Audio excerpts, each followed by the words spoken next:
My name is James Holloway. Most people call me Jimmy. I was born in Beaumont, Texas in 1948. I was drafted into the United States Army at 19 years old and deployed to the Republic of South Vietnam in January of 1968, just 3 days before the Tet Offensive turned that whole war on its head. I served 2 tours, came home in 1970. I've been asked 100 times over the years about Vietnam, what it smelled like, what it felt like, whether I regret going, whether I ever killed anyone. I answer those questions the best I can. But there are other questions I've never answered. Not to my wife, not to my pastor, not even to my therapist at the VA, God rest her soul. Questions about things I saw over there that I still, 50 years later, cannot explain. I don't know if that's true, but I'm gonna try. What I'm about to tell you is real, every word of it. I swore on my mother's grave, and I'm swearing on it again right now. These are the things we saw in Vietnam that nobody ever put in the history books. We landed at Bien Hoa Air Base and were trucked north toward Phuc Vinh. I remember looking out the back of that truck at the jungle pressing in on both sides of the road and thinking, that jungle is alive. Not alive like trees and plants are alive like it was watching us. The Vietnamese have a word, ma. It means ghost. And the locals, the South Vietnamese civilians we worked alongside, they were not shy about telling us that the jungle was full of them, that Vietnam had been a land of war for 1,000 years, that the dead didn't always leave. We laughed at that. We were American soldiers, 19, 20 years old. We didn't believe in ghosts. Vietnam cured us of that real fast. The first strange thing happened about 3 weeks in. We were on a recon patrol, 6 of us, moving through dense jungle about 12 clicks northeast of our Firebase. Our point man was a kid from Ohio named Darnell Cooper. Darnell was sharp, best ears in the platoon, the kind of soldier who could hear a twig snap from 50 meters and tell you which direction it came from. Around 0200 hours, Darnell held up his fist. We all froze. He stood completely still for a long moment. Then he slowly turned around and looked at me with an expression I had never seen on a soldier's face before. It wasn't fear of an ambush. It was something else, something deeper. I crawled up beside him and whispered, "What is it?" He pointed into the darkness ahead of us. I looked. I saw nothing, just black jungle. Then I heard it. Singing. A woman's voice, soft, melodic, coming from somewhere deep in the jungle ahead of us. A Vietnamese melody I didn't recognize. Beautiful, actually. Hauntingly beautiful. My first thought was a civilian, a village woman out at night. But we were 12 kilometers from the nearest village, in the middle of a free fire zone. It was 2 in the morning. No civilian woman would be out there. We held position for 20 minutes. The singing never stopped, never got closer, never got further away. Just floated through the darkness. Our interpreter, a Vietnamese soldier named Tong, grabbed my arm. His face had gone pale as a sheet. He whispered to me, and I'll never forget this. He said, "Sergeant, we must leave now. That is not a woman." I asked him what it was. He just shook his head and said, "She calls to the dead. If we stay, she will think we are dead too." We pulled back. I put it in my patrol report as unidentified audio, possible enemy psychological operation. But Tong never spoke about it again, not once. And every time I tried to bring it up, he would just look at me with those dark eyes and shake his head. 3 days later, a different patrol went through that same area. 2 of the soldiers from that patrol were found the following morning. No bullet wounds, no signs of struggle.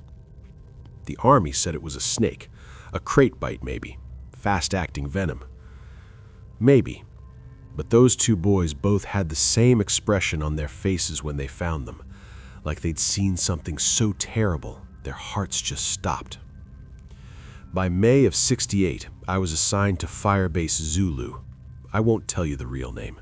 Some things are still better left ungoogled.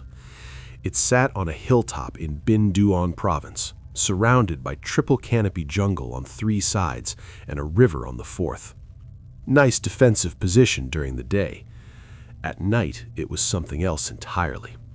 The perimeter was watched by men in guard towers, 2-hour rotations, around the clock. By that summer, we had lost 3 men to what the brass called psychological casualties during night watch. Not wounded, not killed by the enemy, just broken. One of them was a 20-year-old Marine from Alabama named Petty. Big farm boy, solid as an oak tree, never showed a minute of fear in combat. I found him at 400 hours one morning, sitting on the floor of his guard tower, rifle in his lap, eyes open, not moving. I thought he was dead.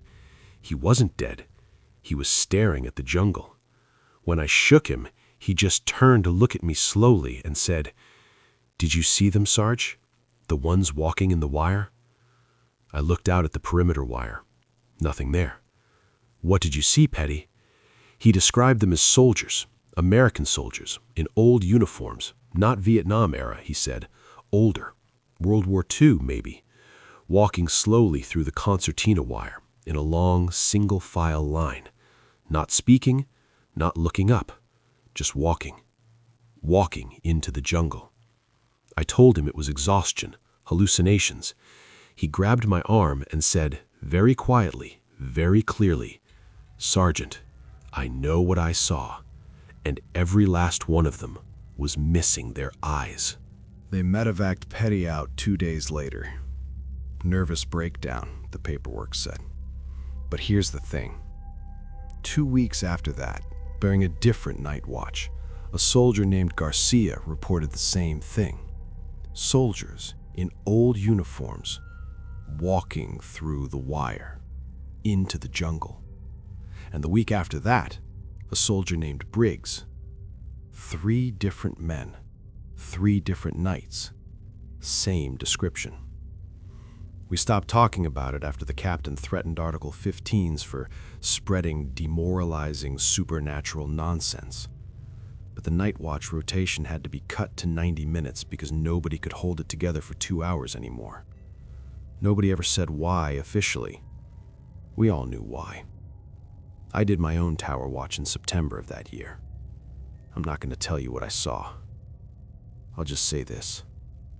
I understand now why Petty looked the way he did, and I've never slept the full night through since. In late 1968, our unit was tasked with clearing a tunnel complex in Yakutichi. You know about the Kuchi tunnels. They've made documentaries about them. The Viet Cong had built hundreds of kilometers of underground tunnels, command posts, field hospitals, weapons caches. They were remarkable, honestly. Military engineering of the highest order. The Army had a special group of soldiers called tunnel rats, small men, had to be small to fit, who would go down into those tunnels armed with just a pistol and a flashlight. I was never a tunnel rat. I was too big. But I was in command of the unit that secured the surface while they went down. On November 14th, 1968, 2 tunnel rats went into a newly discovered tunnel entrance about 4 clicks from the main Kuchi complex. Standard procedure: go in, assess, report back. Private First Class Danny Ruiz went in first. Corporal Terrence Webb followed. We lost radio contact with them after about 8 minutes. That wasn't unusual in the tunnels. Too much earth between us. We waited. 20 minutes, standard protocol. 30 minutes, starting to worry. 45 minutes. I was about to send another man down when Terrence Webb came back out. Alone. He was covered in dirt, shaking so hard he could barely stand. He came out of that hole and just sat down in the dirt and put his face in his hands. I grabbed him. "Webb, where's Ruiz?" He looked up at me. His eyes were completely bloodshot, like every vessel had burst at once. "He's down there," he said. "But I don't think he's alone." I asked him what he meant. What he told me next I have turned over in my mind 10,000 times in 50 years, and I still have no rational explanation for it. He said they had moved through the first tunnel section normally. Standard enemy tunnel, low ceiling, earthen walls, occasional wooden supports. They had found a junction, a place where several tunnels met and stopped to mark it on their map. That's when they heard the sound. Not enemy soldiers, not movement. Voices. Many voices, coming from the tunnel directly ahead of them. Whispering. Not Vietnamese, not English. Webb said it was no language he had ever heard. Low, rhythmic, like a chant, and it was getting louder. Ruiz, being Ruiz, always the brave one, had said he was going forward to investigate. Webb followed. The tunnel opened up into a chamber.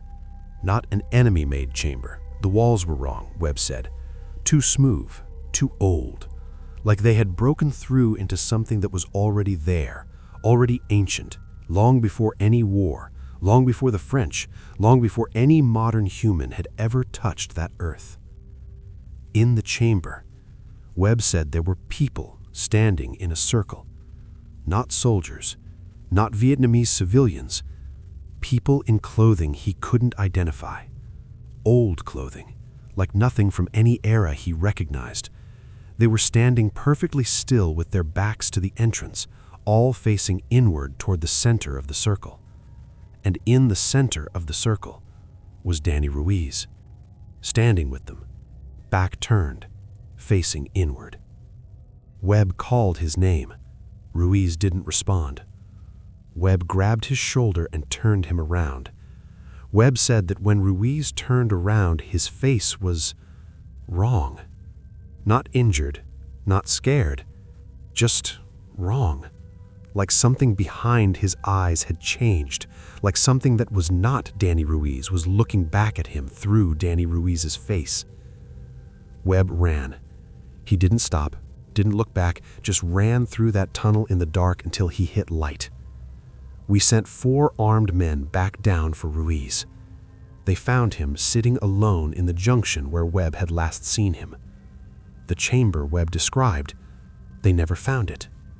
No chamber, no ancient walls, just tunnel. Ruiz was alive, physically unharmed, but he never spoke again. Not a single word.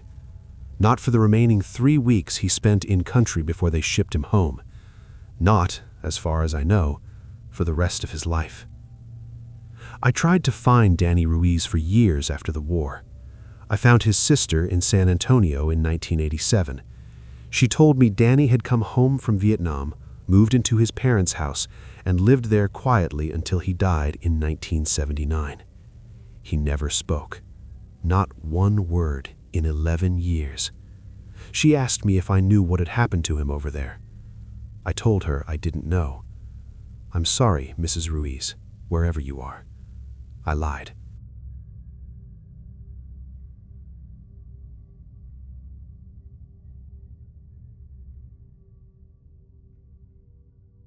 In early 1969, I began my second tour. I know, people always ask me why. Why go back?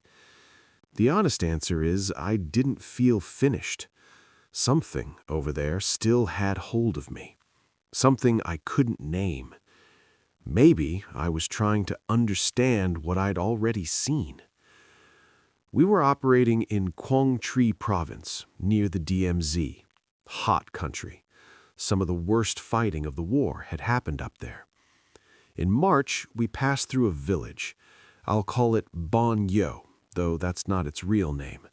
Small place, maybe 40 or 50 civilians. old people and children mostly. The young men were all gone, either drafted, dead, or VC, hard to know which. We were doing a standard sweep, looking for weapons caches, tunnel entrances, VC infrastructure. The village was quiet, too quiet, even for a village in a war zone. Our interpreter, Min, a different man than Thang, smarter, more talkative, pulled me aside as we entered the village and pointed to something I hadn't noticed. Every doorway had a bundle of what looked like dried herbs tied above it. Same thing above every window. Same thing tied to the fence posts along the perimeter. I asked him what it was. He said it was a ward, a protection. I asked from what? He pointed north, toward the tree line. From what comes out of the jungle at night, he said. An old woman, the oldest person I had ever seen in my life, so small and thin she looked like she was made of paper, came out and stood watching us. She said something to Min in rapid Vietnamese. I asked him to translate. He hesitated, which was unlike him. She says you should not stay here after dark, he told me. I asked why. She says the village is safe during the day, the wards keep them back, but at night, he trailed off. At night what? She says at night the dead come back to look for the living, the ones who died in the forest. There are many of them, many, many years of them. French soldiers, Japanese soldiers, her own husband, her own sons. They come to the edge of the village and stand there, looking in. I told him that was superstition, that we were staying the night because it was tactically sound. The old woman looked at me when I said that. She couldn't have understood my English, but she looked at me like she understood exactly what I'd said, and she shook her head. We set up a perimeter and settled in for the night. I put guards on the north and south edges of the village, closest to the tree lines. At 2200 hours, one of my men, a quiet soldier from Vermont named Calloway, came to find me. He was a practical man, farm-raised, not given to imagination. He told me very calmly that there were people standing at the tree line. How many? I asked. A lot, Sarge, a real lot. I went with him to the north edge of the village. I looked at the tree line.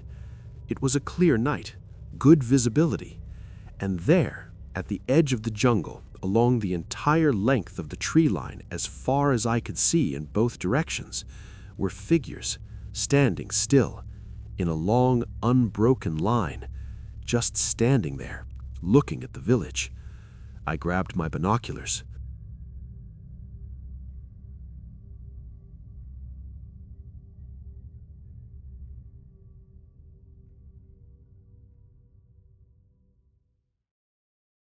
I'm not going to describe in detail what I saw through those binoculars. I'll say this, they were not living soldiers, not enemy, not civilian. What I saw through those binoculars I have never, not once, described to another living person. I lowered the binoculars. I told Calloway to stand down, that it was civilians from another village, nothing to worry about. Then I went back to my position, sat down against a wall, and stared at my hands until morning. At sunrise, I looked at the tree line. Empty. Nothing there. Not a trace. The old woman came out of her house at first light and looked at me. She said something in Vietnamese. I called Min over. What did she say? He cleared his throat. She said they were looking for you specifically, Sergeant. She said you have been marked. She said to tell you they will wait. We left that village at 0700 hours. I've spent 50 years trying to forget what the old woman said. I haven't managed it yet. I came home in October of 1970, flew into San Francisco, took a bus to Houston, took another bus to Beaumont. My mother met me at the bus station. She hugged me and then pulled back and looked at my face and said, and I remember this word for word, She said, "Jimmy, what did you bring home with you?" I told her I didn't know what she meant. She looked at me for a long moment and then just nodded slowly and said, "We'll pray on it." My mother was a deeply religious woman. She didn't say things like that lightly. The first year home was hard. Nightmares. Couldn't sleep. Couldn't hold a job. Classic stuff. Every Vietnam vet you've ever heard of went through some version of it. But there were other things. Things I didn't tell the VA. The figure at the end of the hallway. Just standing there. 3, 4 in the morning. At the end of the upstairs hallway in my parents' house. Too dark to see clearly, but there, standing there. It never moved. Never made a sound. I told myself it was PTSD, hallucinations. But my mother saw it too. She never told me directly, but one morning I came downstairs and found her sitting at the kitchen table with her Bible open and a bowl of water with something dissolved in it. Herbs, salt, I don't know. And she was murmuring prayers. I asked her what she was doing. She said asking it to go back where it came from. After about 8 months, it was gone. Whatever it was. But I've never fully believed it left for good. Some nights, I still feel it. 50 years later. In this house. At the end of the hallway. I've talked to other Vietnam veterans over the years. Carefully. Cautiously. You can't just come out and ask a vet if he was haunted by something in the jungle. They'll think you're crazy. I know. I would have thought the same thing before I went over there. But if you're patient, if you sit with them long enough, if you earn their trust, they'll tell you.